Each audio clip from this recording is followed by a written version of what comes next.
नमस्कार दोस्तों, स्वागत है आप सभी का हमारे YouTube चैनल सरकारी अड्डा में। तो दोस्तों, आज के इस वीडियो में हम हिंदी भाषा का विकास और उसकी बोलियों से संबंधित टॉप 30 क्वेश्चंस करेंगे, जो आपके एग्ज़ाम के लिए बहुत ही हेल्पफुल होगा। तो दोस्तों, आइए वीडियो को शुरू करते हैं। जैसा कि आज के सेशन का पहला क्वेश्चन है, देवनागरी लिपि का विकास किस लिपि में हुआ है। फर्स्ट क्वेश्चन कह रहा है, देवनागरी लिपि का विकास किस लिपि में हुआ है। तो जैसा कि आप सभी जानते हैं कि हमारे देवनागरी लिपि का विकास ब्राह्मी लिपि से हुआ है। किससे? ब्राह्मी लिपि से हुआ है। तो यहाँ पर हमारा सही आंसर कौन सा होगा? बी ऑप्शन हो जाता है। ओके, नेक्स्ट क्वेश्चन पे चलते हैं। नेक्स्ट क्वेश्चन है, आधुनिक भारतीय भाषाओं का विकास किस भाषा में हुआ है। तो आधुनिक भारतीय भाषाओं का विकास ये जो है, ये अपभ्रंश में हुआ है। किस भाषा में हुआ है? अपभ्रंश भाषा में हुआ है। तो यहाँ पर सही आंसर कौन सा होगा? डी ऑप्शन हो जाता है। ओके, नेक्स्ट क्वेश्चन पे चलते हैं। नेक्स्ट क्वेश्चन है, हिंदी वर्णमाला में स्वरों की संख्या है। बताना है हमारे हिंदी वर्णमाला में कितने स्वर हैं। तो स्वरों की बात करें तो हमारे हिंदी वर्णमाला में 11 स्वर हैं। कितने? 11 स्वर। तो यहाँ पे सही आंसर बी ऑप्शन हो जाता है। ओके, नेक्स्ट क्वेश्चन पे चलते हैं। नेक्स्ट क्वेश्चन है, भाषा शब्द की उत्पत्ति किस धातु से हुई है। तो आप सभी जानते हो कि भाषा शब्द की उत्पत्ति ये भास धातु से हुई है। किस धातु से? भास धातु से। तो यहाँ पे सही आंसर कौन सा होगा? डी ऑप्शन होगा। नेक्स्ट क्वेश्चन पे चलते हैं। नेक्स्ट क्वेश्चन है, हिंदी भाषा का कौन सा रूप मानक हिंदी के रूप में स्वीकार किया गया है। तो जो हमारी खड़ी बोली है, इससे मानक हिंदी के रूप में स्वीकार किया गया है। कौन सी बोली को? हमारी जो खड़ी बोली है, इससे हिंदी भाषा में मानक हिंदी के रूप में स्वीकार किया गया है। तो यहाँ पे सही आंसर कौन सा हो जाता है? C option. Okay, next question पे चलते हैं। नेक्स्ट क्वेश्चन कह रहा है, निम्नलिखित में से हिंदी भाषा की लिपि है। तो जैसा कि आप सभी जानते हैं, हमारे हिंदी भाषा की लिपि जो है वो देवनागरी लिपि है। कौन सी लिपि है? देवनागरी लिपि है। तो यहाँ पे सही आंसर कौन सा होगा? बी ऑप्शन हो जाता है। ओके, नेक्स्ट क्वेश्चन पे चलते हैं।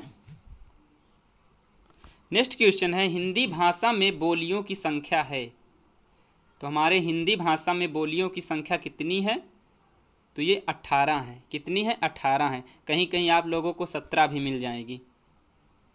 तो यहाँ पर सही आंसर कौन सा होगा? सी ऑप्शन हो जाता है। ओके, नेक्स्ट क्वेश्चन पे चलते हैं। नेक्स्ट क्वेश्चन है, कितने भारतीय राज्यों की राजभाषा हिंदी है। कितने भारतीय राज्यों की राजभाषा हिंदी है। तो ये 15 राज्यों की जो है हमारी राजभाषा हिंदी है। कितने? 15 राज्यों की। तो यहाँ पे सही आंसर कौन सा होगा? बी ऑप्शन हो जाता है। ओके, अब हम नेक्स्ट क्वेश्चन पे चलते हैं। दोस्तों, अगर आप चैनल पर पहली बार आए हों तो चैनल को सब्सक्राइब कर लें और बेल आइकन को प्रेस कर दें। नेक्स्ट क्वेश्चन है, हिंदी को भारत की राजभाषा के रूप में कब स्वीकार किया गया। कब स्वीकार किया गया है हमारी हिंदी को राजभाषा के रूप में। तो जैसा कि आप सभी जानते हैं, हमारे हिंदी को राजभाषा के रूप में 14 सितंबर 1949 को स्वीकार किया गया था। कब? 14 सितंबर 1949 को। दोस्तों, अगर आप लोग इसकी डिटेल वाली वीडियो नहीं देखे हैं तो प्लेलिस्ट में यानी वीडियोज में वीडियो है, आप लोग उसको देख लेंगे तो ये ज़्यादा समझ में आएगा, क्योंकि उसमें हम एकदम डिटेल्स में चर्चा किए हैं कि हिंदी भाषा का विकास कैसे हुआ, कैसे संस्कृत से हिंदी की यात्रा की थी और कब राजभाषा को अपनाया गया हिंदी को। ये सब हम उसमें डिटेल्स में चर्चा किए गए हैं। तो यहाँ पे सही आंसर कौन सा होगा? हमारा ए ऑप्शन हो जाता है।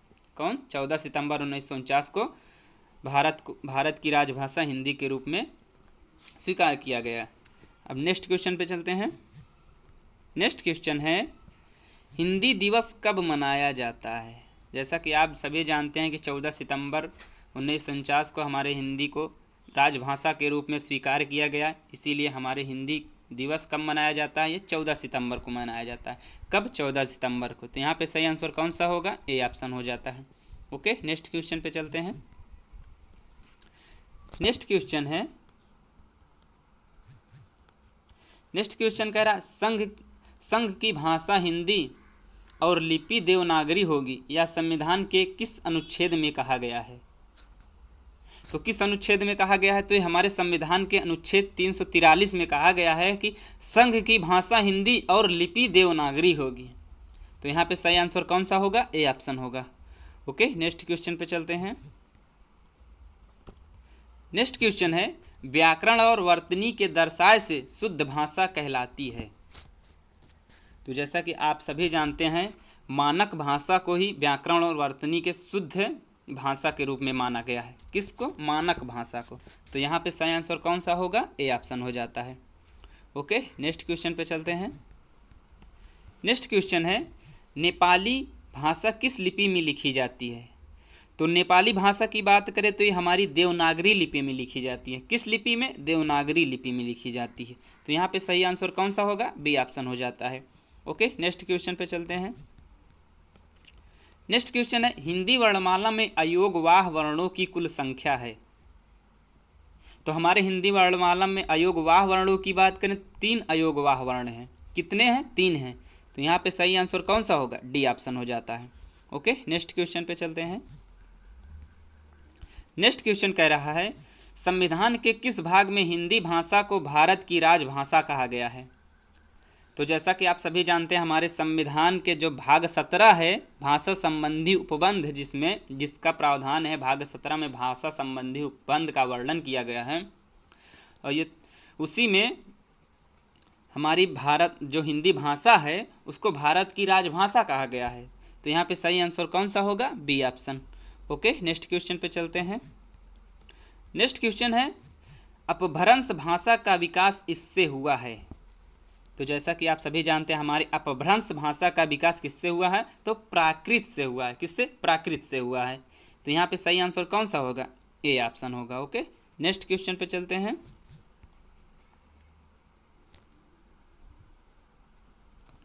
नेक्स्ट क्वेश्चन है, व्यायाम में कौन सी संधि है?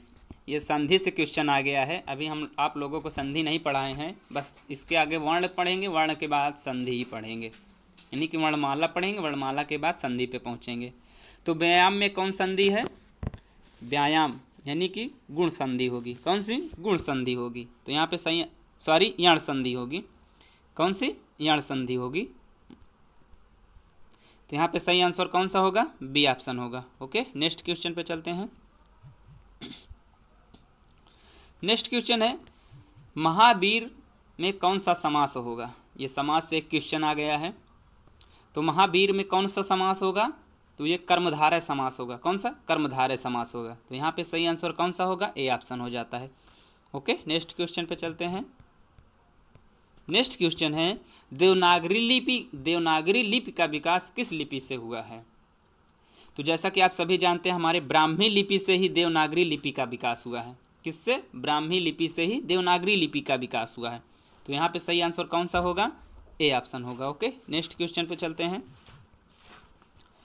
नेक्स्ट क्वेश्चन कह रहा है, भाषाई आधार पर सर्वप्रथम किस राज्य का गठन हुआ? तो भाषाई आधार पर सर्वप्रथम हमारे आंध्र प्रदेश राज्य का गठन हुआ है। किस राज्य का? तो आंध्र प्रदेश राज्य का। तो यहाँ पे सही आंसर कौन सा होगा? डी ऑप्शन हो जाता है। ओके, नेक्स्ट क्वेश्चन पे चलते हैं।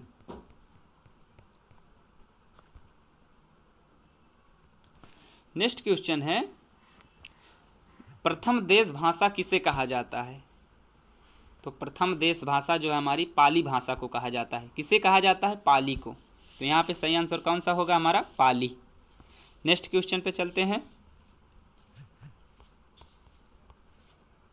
नेक्स्ट क्वेश्चन है, किसे संस्कृत की पुत्री कहा गया? यहाँ थोड़ा क्वेश्चन में गड़बड़ी है। किसे संस्कृत की पुत्री कहा गया? आप लोग इसे सही कर लेंगे और इसे काट देंगे। तो किसे कहा गया है संस्कृत की पुत्री? तो जो हमारी प्राकृत भाषा है, पाली के बाद ही प्राकृत आती है, प्राकृत के बाद ही अपभ्रंश, और अपभ्रंश से ही हमारे हिंदी का विकास हो जाता है। तो संस्कृत की पुत्री इसीलिए प्राकृत भाषा को कहा जाता है। किसे? प्राकृत को। तो यहाँ पे सही आंसर कौन सा होगा? प्राकृत हो जाएगा। ओके, नेक्स्ट क्वेश्चन पे चलते हैं। नेक्स्ट क्वेश्चन कह रहा है, निम्नलिखित में से कौन सा भाषा का अंग नहीं है? जैसा कि आप सभी जानते हैं कि हमारा शब्द के बाद ध्वनि, ध्वनि के बाद वाक्य, यानी कि इसका क्रम ध्वनि, ध्वनि के बाद शब्द, शब्द के बाद वाक्य। तो ये जो लेख है ये हमारे भाषा का अंग नहीं है। तो यहाँ पे सही आंसर कौन सा होगा? डी ऑप्शन हो जाता है। ओके, नेक्स्ट क्वेश्चन पे चलते हैं। नेक्स्ट क्वेश्चन कह रहा है,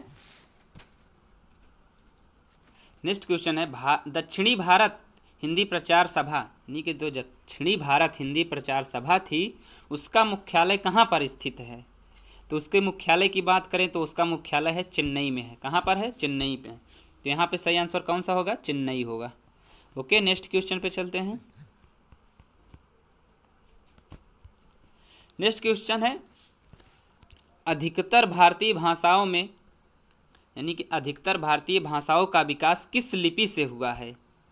तो जैसा कि आप सभी जानते हैं ज़्यादातर हमारी भारतीय भाषाओं का विकास हो ब्राह्मी लिपि से हुआ है।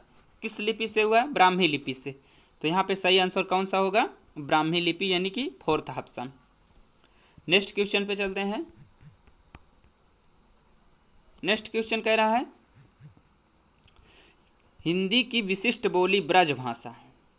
ध्यान करिएगा आप लोग, हिंदी की बोली विशिष्ट बोली ब्रज भाषा किस रूप में सबसे अधिक प्रसिद्ध है? तो हिंदी की विशिष्ट बोली जो ब्रज भाषा है वो हमारी काव्य भाषा के रूप में बहुत ही ज़्यादा विकसित है, यानी कि बहुत ही ज़्यादा प्रसिद्ध है काव्य भाषा के रूप में। तो यहाँ पे सही आंसर कौन सा हो जाता है? काव्य भाषा, यानी कि फोर्थ ऑप्शन। नेक्स्ट क्वेश्चन पे चलते हैं। नेक्स्ट क्वेश्चन है ब्रजबुली नाम से जानी जाती है, यानी कि जो कौन सी भाषा है जो ब्रजबुली नाम से जानी जाती है? तो ब्रजबुली नाम से जाती है तो हमारी ये जो पुरानी बांग्ला भाषा है ये जो है हमारी ब्रजबुली नाम से जानी जाती है। किससे? ब्रजबुली नाम से। तो यहाँ पे सही आंसर कौन सा होगा? पुरानी बांग्ला, यानी कि फोर्थ ऑप्शन। नेक्स्ट क्वेश्चन पे चलते हैं। नेक्स्ट क्वेश्चन है 8वां विश्व हिंदी सम्मेलन 2007 का आयोजन स्थल। आपसे ये भी क्वेश्चन पूछ सकता है कि 8वां विश्व हिंदी सम्मेलन कब हुआ था? तो आप लोगों को ध्यान रखना है 2007 में हुआ था। ये कहाँ हुआ था? तो ये न्यूयॉर्क में हुआ था। कहाँ हुआ था? न्यूयॉर्क में हुआ था। तो इसका सही आंसर कौन सा होगा? न्यूयॉर्क, यानी कि फोर्थ ऑप्शन। नेक्स्ट क्वेश्चन पे चलते हैं। नेक्स्ट क्वेश्चन कह रहा है वर्ष 1955 ईस्वी में गठित प्रथम राजभाषा आयोग के अध्यक्ष कौन थे? क्वेश्चन ये भी बन सकता है कि प्रथम राजभाषा आयोग का गठन कब किया गया था? तो ये 1955 में किया गया था। इसे बीजी खेर आयोग नाम से भी जाना जाता है, प्रथम राजभाषा आयोग के गठन को। तो इसके अध्यक्ष जो थे वो बीजी खेर थे। कौन थे? बीजी खेर। तो यहाँ पे सही आंसर कौन सा होगा? बीजी खेर, यानी कि फर्स्ट ऑप्शन। तो दोस्तों आशा करता हूँ आप लोगों को वीडियो पसंद आई होगी। दोस्तों अगर वीडियो पसंद आई हो तो वीडियो को लाइक करें और चैनल पर पहली बार आए हैं तो चैनल को सब्सक्राइब करें। जय हिंद।